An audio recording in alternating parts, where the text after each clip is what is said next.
Nos últimos 10 anos, o número de jovens que concluem o ensino médio subiu de 5% para 19%.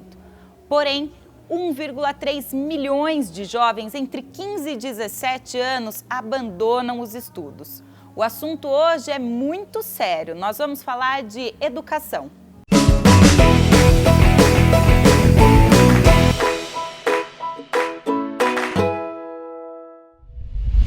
E justamente por isso que eu falei agora aqui na abertura do programa, é que eu vim procurar o Marcos, que é professor da USP e tem muito a acrescentar a esse tema. Marcos, como que você vê a educação hoje no Brasil? Então eu quero começar dizendo uma coisa que talvez surpreenda uma parcela dos seus espectadores, né? Nós estamos muito acostumados a ouvir nas mídias de maneira geral, né, sobre a baixa qualidade da escola, sobre as péssimas condições de trabalho. E eu quero dizer para vocês que nós nunca tivemos uma escola tão boa quanto essa que nós temos. Eu não estou dizendo que a escola que nós temos é boa. O que nós temos é uma grande porcentagem de pessoas que antes estavam excluídas da escola e agora estão na escola. Essa escola do passado, né, essa escola de 30, 40, 50 anos atrás, era uma escola que excluía muito. Uma parcela pequena da população ingressava e mesmo assim, né, uma parte acabava ficando pelo caminho. A sociedade brasileira vem fazendo um esforço para ampliar a inclusão, né, para tornar cada vez mais a escola para todos e para facilitar, para garantir a permanência dessas pessoas. Ela não possui ainda as condições e a qualidade desejada. Hoje, se nós compararmos a escola que nós temos hoje, os professores que nós temos hoje, com os professores que nós tínhamos, né, há 30, 40, 50 anos atrás, hoje esses professores têm um período maior de formação. Esse aumento do atendimento, né, essa ampliação do atendimento não foi acompanhado com a ampliação na mesma proporção das verbas. Os salários dos professores, né, ainda não chegam nem perto daquilo que deveriam ser, né? Muitas vezes você tem professores formados num processo acelerado, em cursos, né, com uma qualidade bastante questionável e assim por diante. As nossas crianças também poderiam ficar um tempo maior na escola com atividades um pouco mais elaboradas, né, mais qualificadas, com experiências pedagógicas diversificadas. Melhorar a formação de professores e melhorar também o tipo de experiência proporcionada pela escola, né?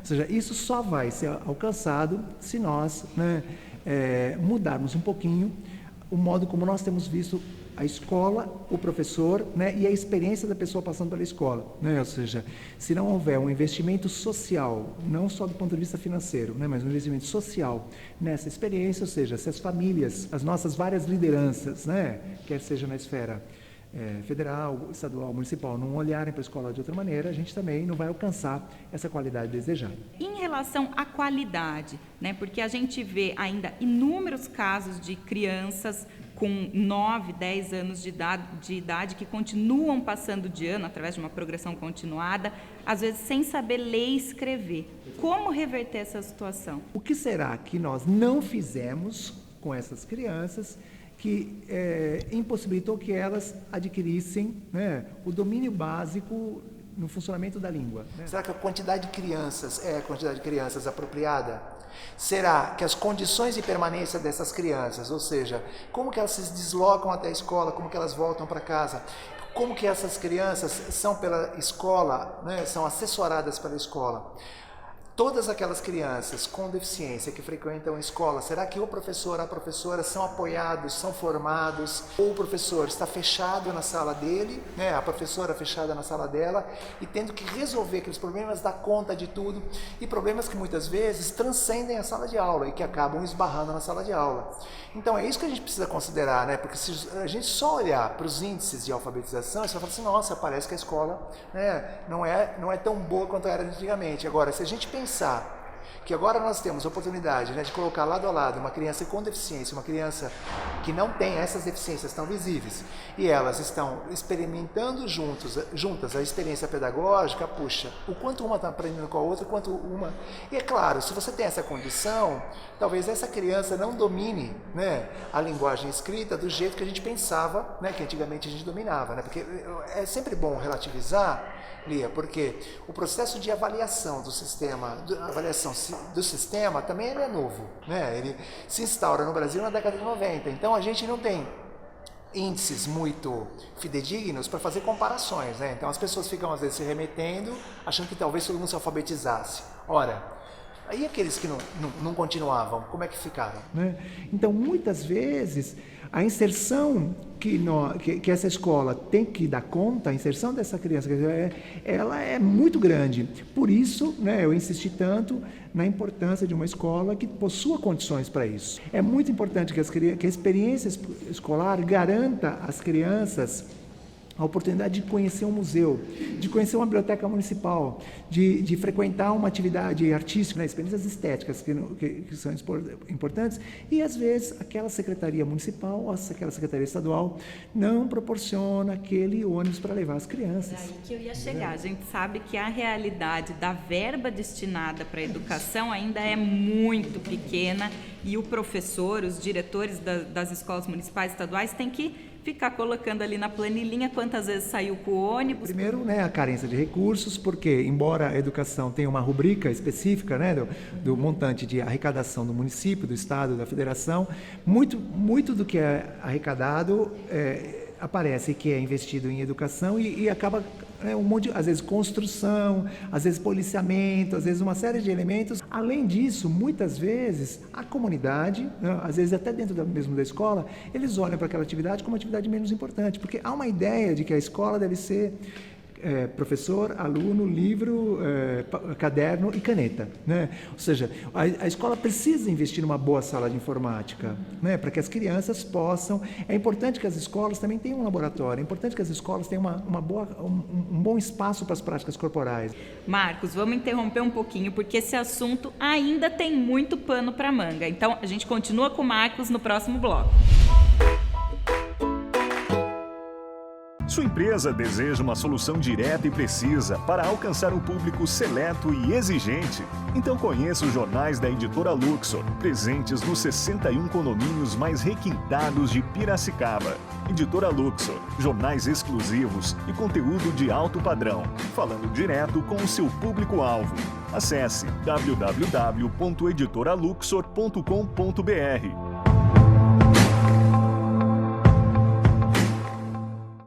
Qualidade, durabilidade, economia, beleza, fácil manutenção, resistência. O piso intertravado da Petra Artefatos de Concreto reúne todas essas vantagens, além de ser um pavimento ecológico que permite o escoamento de água, evitando poças e mantendo a temperatura e luminosidade do ambiente. A Petra Artefatos de Concreto é especialista em piso intertravado, guias, canaletas e tubos de concreto. Garantimos a melhor qualidade pelo menor preço. O Ponto 44 é um escritório de coworking que tem como objetivo executar todas as tarefas administrativas, reduzindo custos e fomentando o networking. Dispomos de uma estrutura ímpar com recepção, estacionamento, sala de convivência, cozinha, salas de atendimento, salas de reunião, mesas compartilhadas, serviços de impressão e escaneamento, internet, linhas telefônicas compartilhadas e muito mais. Um novo conceito em trabalho para Piracicaba. Conheça nossos planos. Ponto44.com. Você sabia que a Sal e Grill Churrascaria é referência no setor gastronômico de Piracicaba e região? Os 29 tipos de carnes nobres são selecionados criteriosamente, fator que determina a qualidade premium da churrascaria. Seja para um almoço de negócios promissor, um jantar em família agradável, um happy hour com os amigos ou um evento, a equipe da Sal e Grill está sempre pronta para te surpreender positivamente. A nossa missão é transformar as refeições em momentos únicos. Seja bem-vindo ao mundo premium. Agora a gente volta com o Marcos para entender um pouquinho mais da realidade da educação brasileira. E o que você acha da questão da grade curricular aqui no Brasil? Ao longo do ano passado inteiro, né, foi elaborada pelo MEC, né, uma Base Nacional Comum Curricular, né, que é um documento que tem como objetivo ajudar os sistemas, né, estadual, municipal, privado e federal, e as escolas a elaborarem suas propostas curriculares, né. E esse documento, essa Base Nacional, ela aponta uma série de mudanças. Se por um lado ela valoriza uma parte daquilo que vem sendo feito, por outro lado também ela dá indícios, né, ela quer ser propositiva, ela quer provocar o trabalho em sala de aula com conhecimentos, com visões de mundo, com experiências que nem sempre estiveram entre nós. Por exemplo, o ensino médio proposto pela base é uma proposta que permite cada escola se organizar de uma certa maneira. Permite que a escola se organize por temas, permite que a escola se organize por áreas, permite que a escola contemple conhecimentos que são específicos daquela região, específicos daquela comunidade. O ensino médio, do jeito que nós temos hoje, um ensino médio longo, né, um ensino médio propedêutico, um ensino médio, como se a gente fala, né, na linguagem da educação, conteudista, ou seja, um monte de conhecimentos lá que a gente não entende direito porque eles estão lá. Esse ensino médio precisa ser revisto, né, e a base vem fazer essa provocação. Por exemplo, no caso de história, né, que é algo que chamou muito minha atenção. A proposta é de que tire alguns temas, por exemplo, Grécia Antiga, Antiguidade, e coloque coisas mais sobre a história do Brasil, uma cultura indígena, afro, esse tipo de coisa. Você não acha que a gente pode tornar o nosso aluno com pouca visão de mundo, se a gente se voltar muito para o Brasil apenas? E uma outra questão, será que essa base de antiguidade, não tirar ela, não vai fazer com que o contemporâneo, o hoje, né, o moderno, fique descontextualizado? Por que será que durante um tempo no Brasil, um determinado conjunto de conhecimentos fez parte da formação no ensino fundamental e no ensino médio na área, né, do componente curricular História? E aí, esse conjunto de conhecimentos chamava um pouco a atenção para o fato que já existia população aqui na América, mesmo antes do descobrimento, né, do que a gente aprendeu a chamar de descobrimento.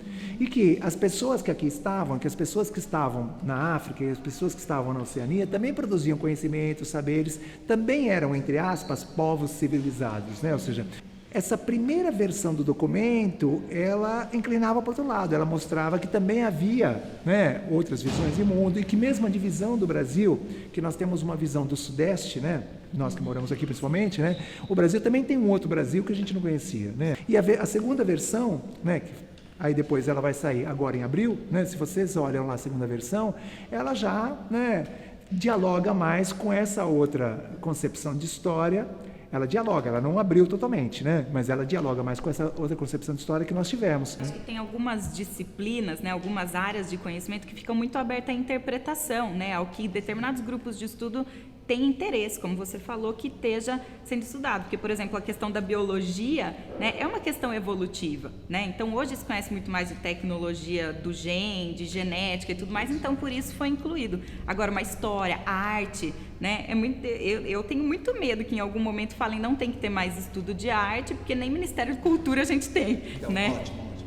Essa questão que você faz, ela é muito interessante, né? Porque eu não tenho dúvida nenhuma, né? Infelizmente, que se de repente nós tivermos aí, né, um governante qualquer que decidir acabar com ensino de educação física na escola, ensino de arte na escola, e colocar no seu lugar, né, algumas disciplinas instrumentais, talvez a população nem ache ruim, porque nós temos a tendência a olhar para a escola como aquele espaço que vai instrumentalizar meu filho para inserção no mercado de trabalho. A escola não é isso. Então, se você olha, por exemplo, né, a proposta da base, ela apresenta linguagens, né, a importância do trabalho com a música, com a dramatização, com as artes visuais, que nem sempre fizeram parte da formação de professores, nem sempre estiveram na escola, e agora os professores são provocados a pensar nisso. Agora, recentemente, estava uma polêmica envolvendo a escola tratar da questão de identidade de gênero. O que você acha? Nós estamos numa sociedade em que a questão de gênero é marcada sobre uma única ótica, a ótica heteronormativa, né? Nesta sociedade, né, segregada que nós vivemos, nessa sociedade sexista que nós vivemos, ou você é heterossexual, ou você vai sofrer, vai ser produzido de forma negativa, vai ser alvo de chacota, de piada. Como que a gente pode reverter isso? Se nós, na escola, ensinarmos às crianças que o gênero é uma construção cultural, que nós não nascemos, né, geneticamente fadados a sermos homens, a sermos mulheres, a sermos isso, a sermos aquilo, né? Que nós precisamos, né, que todas essas possibilidades de formas de manifestação do amor sejam reconhecidas na escola e sejam trabalhadas isso na sociedade. Por fim, mesmo com muitos dados, as estatísticas bombando em relação às cotas, a programas de incentivo ao negro na universidade, a pessoas que vieram de escolas públicas, enfim, vários programas, mesmo assim, isso ainda está em questão e muita gente ainda diz que essas cotas devem acabar. Certo. O que você acha? Então, eu penso o seguinte, nós tendemos a misturar o percurso escolar com a meritocracia, né? Como você mesma disse, já há inúmeros estudos que mostram que o desempenho escolar ele é correspondente ao grupo social. Então, por exemplo, né, quando os jovens vão fazer o Enem no seu primeiro dia, pelo menos tem sido assim há muitos anos já, né? No seu primeiro dia, os jovens entregam também um sociograma. Então, o vestibular, na verdade, o que ele faz? Ele consagra a condição de classe. Pega o caso aqui da nossa universidade, né? E você vê que os cursos mais elitizados, né? Os cursos que são objeto de desejo da população mais rica do nosso estado, né? Ou do Brasil, né? São os cursos que são praticamente, né? Eles atendem a parcela mais rica. Eles atendem predominantemente pessoas brancas. Então, né? Olha, se você quiser mexer nessa estrutura, e é difícil mexer nessa estrutura, né? Se você quiser mexer nessa estrutura, você vai ter que pensar de políticas multiculturais, né? Legal. Obrigada, Marcos. Foi um prazer. Muito obrigado.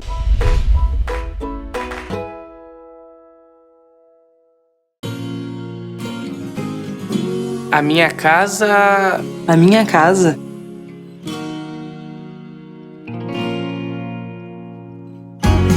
A minha casa tem que ter alegria. Tem que ser sem hora pra ir embora. Tem que ser muito moderna. Tem que ser cheia de vida. Tem que ser compartilhada.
Aqui em Itapetininga, um grupo de pais que estavam insatisfeitos com o ensino regular se reuniram e buscaram alternativas, procurando uma educação diferente, mais lúdica, mais livre para os filhos ainda pequenos.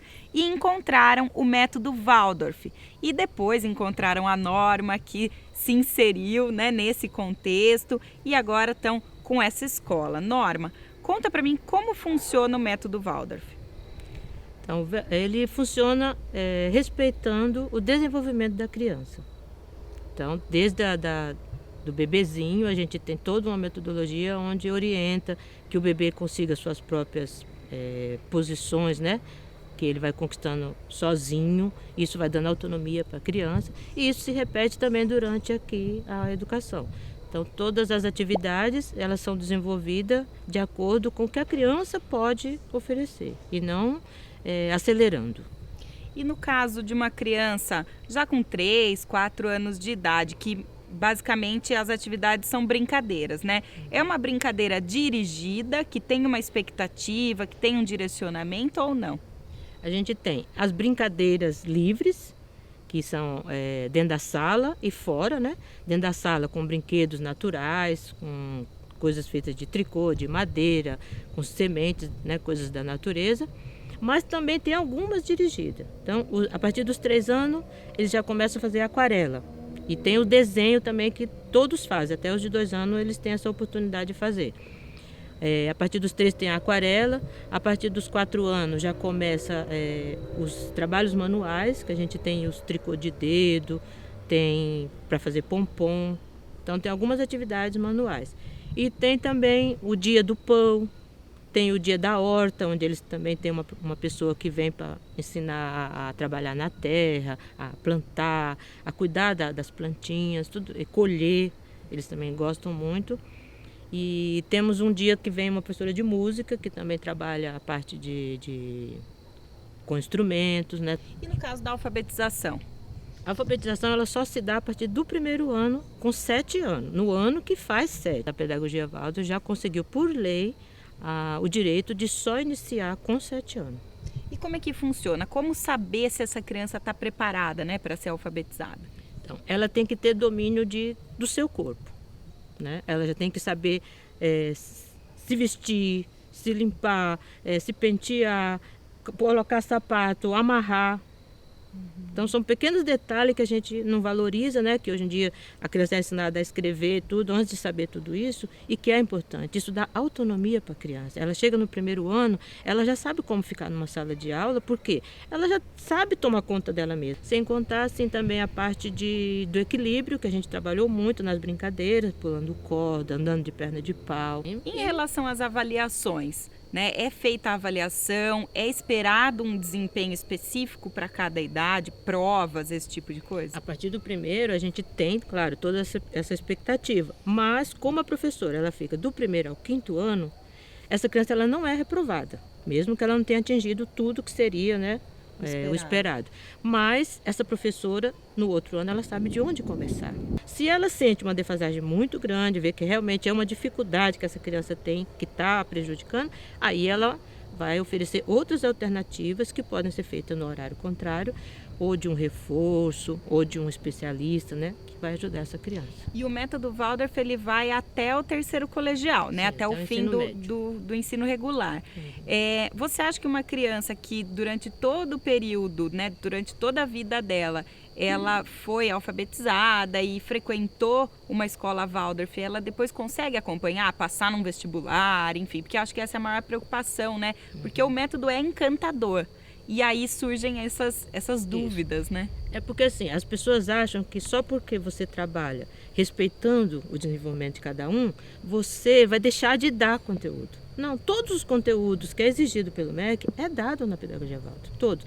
É dado apenas de um jeito diferente, usando muito a arte, né? E esse desenvolvimento do raciocínio, ele vai sendo lentamente desenvolvido. Quando chega no ensino médio, a criança está tão pronta, esse pensar dela está tão pronto, que muitas vezes as coisas que eles fazem lá, um do colegial, de um ensino médio de outra escola, dificilmente faz. Eu acho super bacana, e eu acho que o mais interessante do método é ele fazer esse aluno, essa pessoa, pensar um pouco fora da caixa, né? Sim, não é tão quadradinho. E na vida, gente, vamos falar o que é verdade, na vida o tempo todo a gente tem que ter jogo de cintura, pensar fora da caixa, em qualquer profissão. A criatividade fica muito desenvolvida, muito. Que bacana, porque legal. Ela é livre, né? O tempo inteiro ela é livre. Bacana. Obrigada, Norma. Porque enquanto numa escola tradicional a preocupação é única, exclusivamente ou muito especificamente apenas com o intelecto, numa escola Waldorf você vê a criança de uma forma inteira, como um ser holístico, e é preocupado com o desenvolvimento emocional dela também, com o sistema anímico e com o seu intelecto. O que é interessante nessa pedagogia é o respeito ao desenvolvimento da criança, biologicamente falando. Então, a cada momento, cada idade que ela está se passando, ela está desenvolvendo uma inteligência, um momento de acordo com a biologia dela. Então, não é que as crianças não passem por avaliação, elas passam por avaliação, mas elas não sabem. Não é que elas não fiquem de recuperação, elas até ficam, mas elas não sabem. Isso é trabalhado de uma forma nos bastidores, para respeitar o limite e procurar qual é o caminho que esta criança vai desenvolver. Outra coisa muito interessante também é que não é dado limites. Então nós não temos bordas, nós não temos linhas, são mensagens subliminares, porque até o desenho ele é livre, ele não tem espaço, ele não tem um limite para você chegar, ou muito menos um padrão para você seguir. A criatividade vem, a criança ela consegue se relacionar com a criatividade de uma forma completamente diferente. É que ele tem um potencial ilimitado e ele pode alcançar coisas muito maiores que a ciência hoje já dá. Então, tem mais informação aí e a gente corta essa comunicação. Na pedagogia Waldorf, a gente tenta favorecer essa limitação, que o ser é um ser com potencial realmente limitado. É isso que a gente tenta conservar, estragar o menos possível.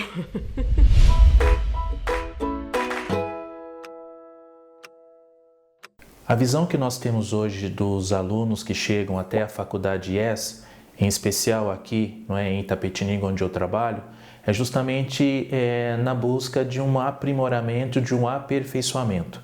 A nossa preocupação é fazer com que esses alunos cheguem ao mercado de trabalho o mais preparados possíveis. Tanto é que na instituição onde atualmente eu estou como coordenador de curso, no curso de Direito em especial, nós temos vários laboratórios, visitas técnicas, situações que levam o aluno já a ter essa experiência dentro dos bancos da faculdade ainda.